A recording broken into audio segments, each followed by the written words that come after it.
It has been a minute. I know I haven't posted here on YouTube in a long time, and a lot has happened since I last posted. I went and did my first bodybuilding show. I've been through all sorts of shit. I've been up to a little bit of shenanigans with friends, both old and new. And it's new beginnings now. I'm in a new spot. But I figure it's about time I come back to YouTube, upload some long form content. It's just a pain in the ass to edit this on my phone. I'm talking to my phone right now. I'm using CapCut. Something. Here's a workout. What's up, everyone? I'm here with my friend Didnt today. What's up? I'm putting him through a workout. We're gonna call it a density day, because what we're basically doing is we got a little bit of chest, but it's a back focus workout and then some arms.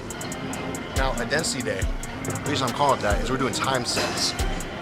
You're gonna see what that's like. I'll kind of like explain it as we go. But for now, we gotta warm up a little bit. He's gotta get all pretty. And yeah, man. Getting all pretty. Alright, so we had it warmed up a little bit. I always like to use the treadmill or the elliptical, something just kind of get yourself breaking a little bit of a sweat, breathing heavy. And then on upper body days, any upper body day, I like to do something overhead. You know, think about breathing, expanding the rib cage, and opening this up. When your rib cage is mobile, your shoulders are mobile. But we already warmed up for the most part. I'm gonna do something called a pull-up iso hold, which is just like you're holding yourself at the top and pulling your elbows down as hard as fucking possible. This will really get you warm and ready for something like a pull down.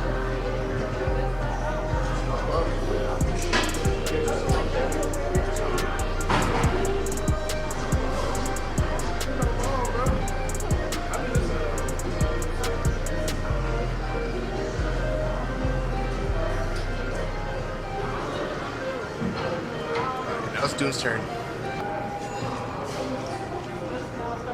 So yeah, as you're doing these, really focus on pulling the elbows down. Try not to squeeze your upper back too much. The more you can keep the elbow in that fucking sagittal plane, whatever this is in front of you, the better. Alright, so we're starting off with a little bit of chest press because I need some extra chest volume. You can always use extra chest volume. But what we're doing is we're doing 3 sets, time sets. So it's 45 seconds and a 60-second rest. Now, you might be thinking, ooh, what the hell? But here's the thing. Like, it doesn't matter how many reps you're doing if you're not going anywhere close to failure, right? Intensity is king. So if you put a timer on it, you're either forced to use a weight that is heavy enough by the end of that, you're just fucking struggling, or use one that's too light, and then you have to just increase the weight because you're like, oh, it's too easy. Whereas with reps, you're like trying to hit a certain number, and like you can mentally cap yourself at that. So here's the hammer strength one, because this one's available. Do a little bit of incline.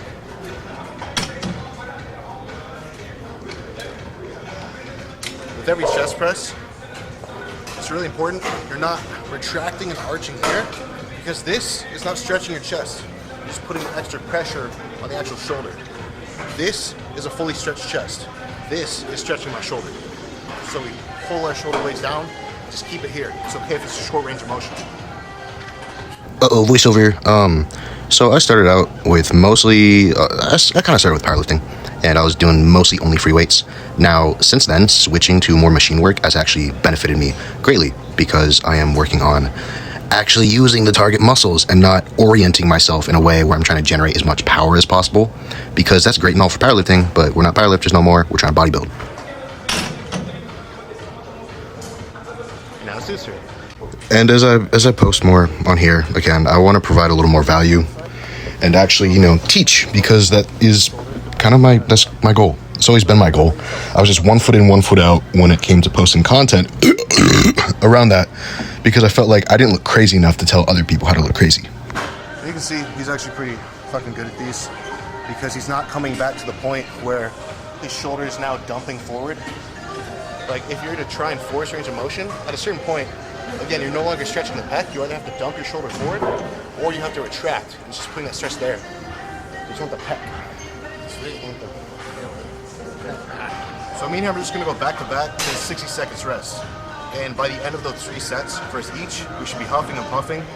Kind of like, we're fatigue maxing a little bit, but it's for a good purpose, and I'll explain that later on.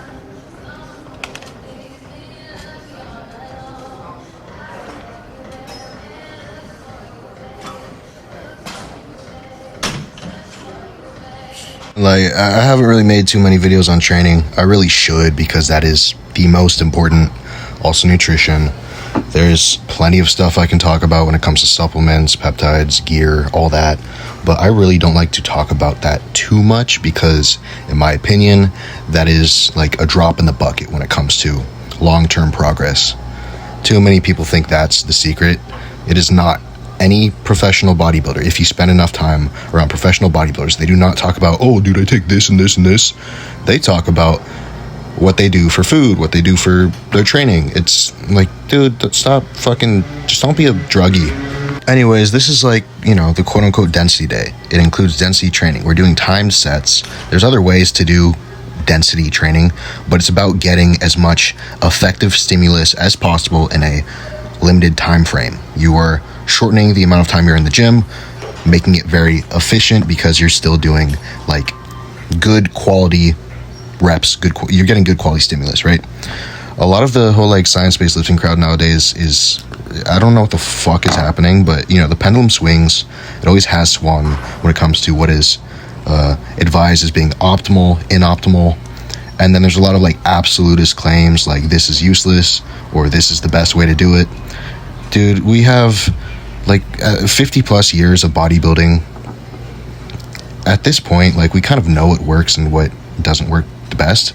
And usually there's always a time and place for just about any technique. So, as you can see, like at a certain point, they're gonna start to slow down, get a little bit shitty. That's fine. Just treat it like a rest pause set or a cluster set. So just rest as little as possible and get back to it. One thing for sure that I think a lot of the science-based lifting crowd forgets is that with just about any training, different types of stimulus, you are raising your ceiling of potential by making adaptations that allow you to train harder for hypertrophy in specific. It's like whatever is your lowest common denominator, whatever is that you're weakest at, is going to limit your training to some capacity. So if you improve that and then just maintain that adaptation, which is very easy to do, you are now a better bodybuilder in the long run. That's like, I don't understand why the fuck we have that applied to every other sport, strength and conditioning, but not to bodybuilding. And again, it's like there's so much like pseudo intellectual like back and forth, like people just want to be right. It doesn't matter, you know, it's not about teaching others. It's mostly just about, this is the best way, and I know it's the best way because I read the abstract of these studies. And I know me talking like this is probably not painting myself in the most intelligent light, but I don't care for sounding professional. I don't care for sounding intelligent. I care for sounding real, because that's the thing. Real people do real shit in the real world. And, you know, not everything on paper should be the same as how it is in real life. If that makes sense. I don't even know what I'm saying, dude. I'm recording a voiceover right now in real time. This is so raw. This is so real. I forgot how much I enjoyed making videos like these, because it's just like, it's almost like a diary. It's like I'm talking to my diary, but you guys are actually watching the video, so it's public too. And other people may listen to it and disagree or agree, or they can relate, and that's pretty fucking cool. And no matter what, like, dude, I'm not the smartest, right? But the biggest thing is, like, I've always tried to keep an open mind, and I've been around and learned from some very smart people. I've been training long enough, I've been in this long enough to see the shift from, like, the bodybuilding.com era and forums to TikTok. And it's weird, it's really weird. Because I'm of the same generation of a lot of kids who got into lifting from TikTok. And the only issue with the TikTok kids is that they have been fed like short-term content and short-term explanations and solutions that lack all of the nuance that this shit has in real life, you know? That's the thing. It's like people don't want nuance because their attention span is too short. Like, I'm sure if you're still watching this video, you've got like a decent attention span, because it's literally just me training with my friend and I'm like rambling on fucking CapCut. Like, you're real, dude. You're real for this. So it's a really time efficient way to get really quality volume. Obviously don't do like too many sets to the point where it's like you're just failing every single rep. But you're going to failure multiple times. And now we got some pull downs.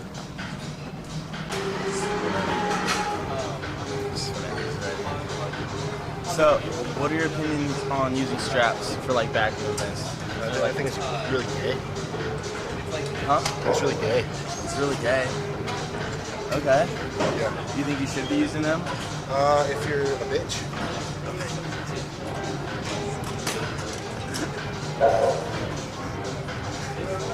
You have them on though. No. Well, these aren't straps. These are iron mines. Oh, right. So what are your opinions on using these on back day? They're pretty set. Like it, that way it's like you're not limited by your grip, so you can keep training back. Right. Once that's the Right, If your grip is giving out, it's like you can't effectively train any like pulling movement, right? So, Right. like I don't understand why people don't just use iron mines all the time. Exactly. But no straps. I don't. No. Okay. Got it. Got it. So same concept with this. It's 3 sets of 45 seconds, 60-second rest. You probably want to pick a weight that's fairly light because we want to focus on the contraction of lats. We don't want the reps to, lose quality.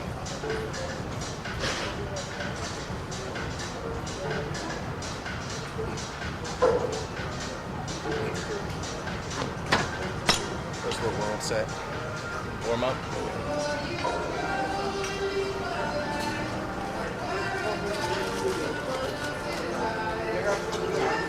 What is that? Food snacks.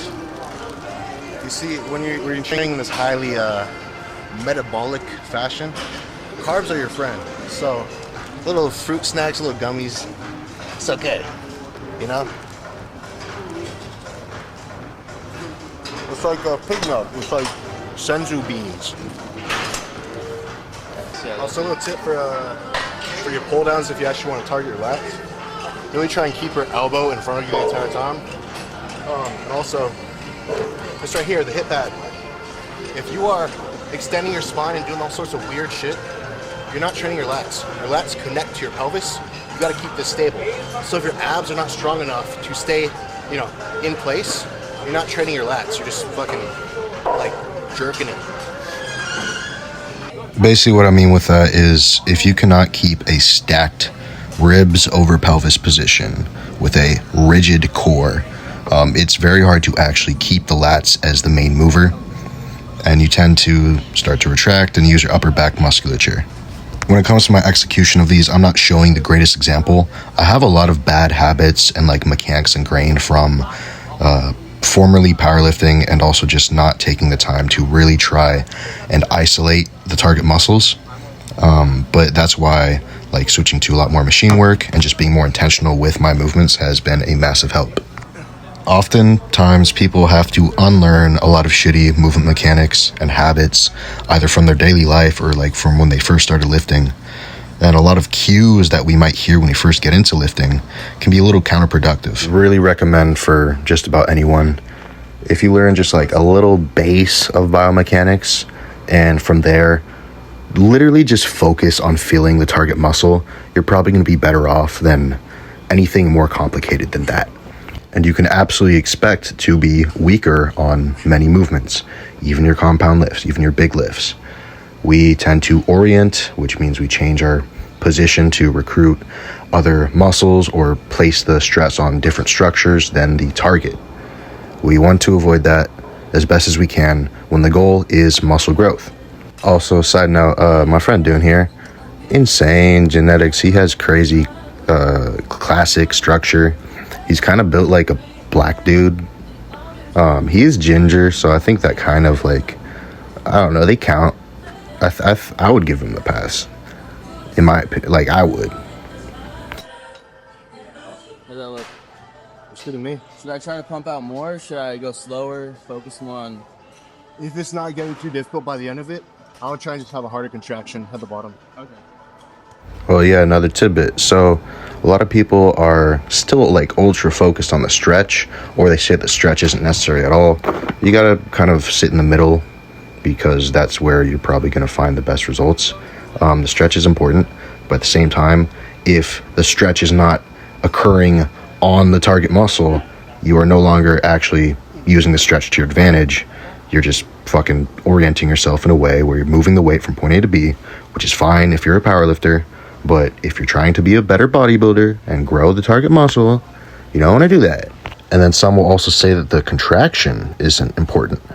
Dude, what do you do on stage as a bodybuilder? What is the number one thing you need to do to perform well on stage? Aside from look fucking crazy.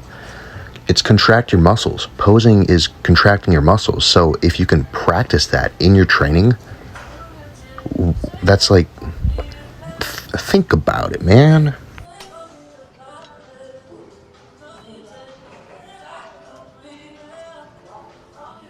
Mine started to get a little bit ugly near the end, but it's okay. It's the price to pay when you're trying to train hard. I just want to see you guys train hard. Like that's what it's about. It's about training hard and eating right. And then maybe a little bit of gear, a little bit of this, a little bit of that, if you are smart enough to know how to do it without wrecking yourself, and you can justify it with like it's gonna help you make money, or you're gonna compete, you want to be a pro. Have some excuse for it, please. Like I was gonna make a whole ass video on like how to structure cycle design, but I just don't want it to reach the wrong audience. Doing here is he has these like crazy high lat insertions, where it's like the lat inserts like kind of in the mid back. He's kind of built like a West African, and I don't know why, but they do say gingers are basically, you know, related somehow. So I don't know. I can say it. He can. I permit it. It's my fellow African man. We'll allow it. We'll allow it. You're tan enough. I'm just Somali. It looks like the stage tan never came off of you, bro. Like I swear, you got tan for that stage, man. It's just stuck. Oh, I'm transitioning, man. Generally, in order to target the lats the best, you want to have supination of the shoulders. As you can see with this set, I am not the greatest at that. I have always had kind of shitty posture, and I have a very compressed upper back. So it's, yeah, that's another little thing. But generally, if your elbow is being pulled down towards the midline, you're going to train your lats. So it's like, it's not the end of the world. With all that stuff, like, dude, like, as long as you're still training hard, like, bro, it's about training hard. It's all about training hard. If you don't train hard, it's just like, you're not going to make it. All the little details don't matter if you don't train hard. So have that first, and then we can think about, you know, the nitty gritty. Also, I was totally planning on making this like just an unedited, raw, like training footage thing, but I already started doing the voiceover, so I'm just gonna like skip it a bit because this video is almost 20 fucking minutes now. All right, so Lock in. you really got to hear me out on this one, okay? It's a 15-minute running timer. You do 3 reps. You rest 10 seconds. You do another 3 reps, and you repeat that until you can no longer get a good 3 reps. Then you go to 20-second rest. And then you repeat that, and then eventually 30-second rest. And you repeat that until the 15-minute timer's up. Yeah, how do we do this? There's gonna be like 15 minutes of us each. And you don't have to film the entire 15 minutes. All right. I'll get the footage. All right. It's the same concept as doing like a very like high rep set, but you're not getting the same like metabolic demand of it because it's like broken up. Right. So you're getting a shit ton of reps accumulated with a heavy weight. Okay. You're cheating the system. I just turned off the volume because it sounded fucking horrendous, because I sped the video up like 10 speed. But yeah, this is a pretty fun way to get in a lot of work without, you know, having that fucking buildup of metabolites and fatigue. Well, you still fatigue, but like, you know, like the kind of buildup of metabolites and like a pump that is just so painful you can't perform good reps. Yeah. 15 minutes. Also, dude came up to work in at one point.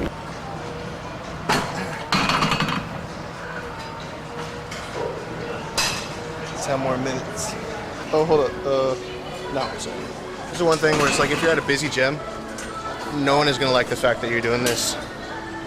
But they can still work with you. This is, well, you already start feeling it like 5 minutes in, but you really feel it by the, oh shit, 30 seconds.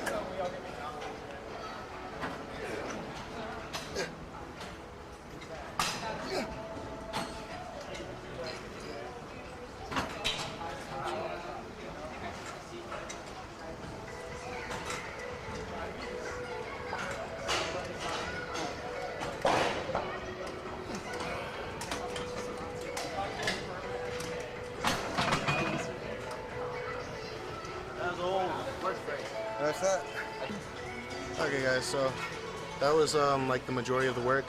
Now it's just 5 minutes of arms. Why is it 5 minutes of arms? Because after that, you don't want to do shit. I just want to get a pump. I'm just like do whatever for 5 minutes and then go pose, and that's that. You ready to just do whatever? Whatever time. Hey Siri, set a timer for 5 minutes. Place. Strangest beauties in the strangest places. Strangest beauties in the empty spaces. Come on through, come on over. You better not run, or they shoot you down. And they're all over this town. Take your shot as they fall between. Yeah, so I've gotten a little bigger since the last time you guys saw me, but I'm also a little fluffy and whatever. This video is so lazily fucking edited, but I'd rather keep it that way. Next video, maybe I'll show my stir-fried Korean squid recipe. Went to H Mart and got all my Asian ingredients, and everybody there liked it a lot. Yeah, dude, I need to get back to YouTube. I'll be back, guys.